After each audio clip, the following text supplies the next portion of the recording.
Hello' everyone. আজি বনাব গৈছোঁ পৰ্ক ড্ৰাই ফ্ৰাই। যোনে নাখায় প্লিজ নাচাব, তো বলক ষ্টাৰ্ট কৰোঁ। সেয়া পৰ্কখিনি মই আগতেই বইল কৰি লৈছিলোঁ। তাৰপাছত লৈছোঁ আলু, আদা নহৰু আৰু পিঁয়াজ, এটা জলকীয়া লৈছোঁ। তাৰপাছত যিহেতু মই পৰ্কৰ তেলেদিয়ে বনাম, তেল মাংসখিনি আগতেই দি তেলটো উলিয়াই লৈছোঁ। তাৰপাছত মই বাকী মাংসখিনি দি দিম, যেতিয়া তেলটো ওলাই যাব। সেয়া মাংসখিনি দি দিলোঁ, পিঁয়াজ দি দিলোঁ। তাৰপিছত এইখিনি 1 মিনিটমান ভাজি পেলাই মই পিচি লোৱা আদা নহৰুখিনি ইয়াতে দি দিম। 2-3 মিনিটমান ভাজি থকাৰ পাছত ইয়াতে মই দিম নিমখ আৰু হালধি দিম, জিৰা, জালুক, ধনিয়া সেইখিনি মছলা ব্যৱহাৰ কৰিছোঁ। মোৰ ঘৰতে সেইটো মছলা বনাই থোৱা আছিল। মাজে মাজে এয়া হাজবেণ্ডেও হেল্প কৰি দিছে, যিহেতু মই কেমেৰাটো ধৰি দিছোঁ। তেখেতে মছলাখিনি দি দিছে। তাৰপিছত মই আলুখিনি দি এতিয়া মাংসখিনি কমেও 15-20 মিনিটমান মই ফ্ৰাই কৰি থাকিম মিডিয়াম ফ্লেমত।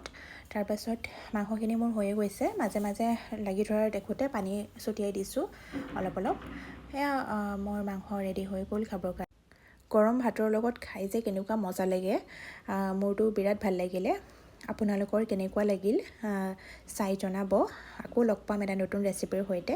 যদি ভিডিঅ'টো ভাল পালে লাইক, ফ'ল' এণ্ড শ্বেয়াৰ কৰিব নাপাহৰিব। আজিলৈ আহিলোঁ, বাই।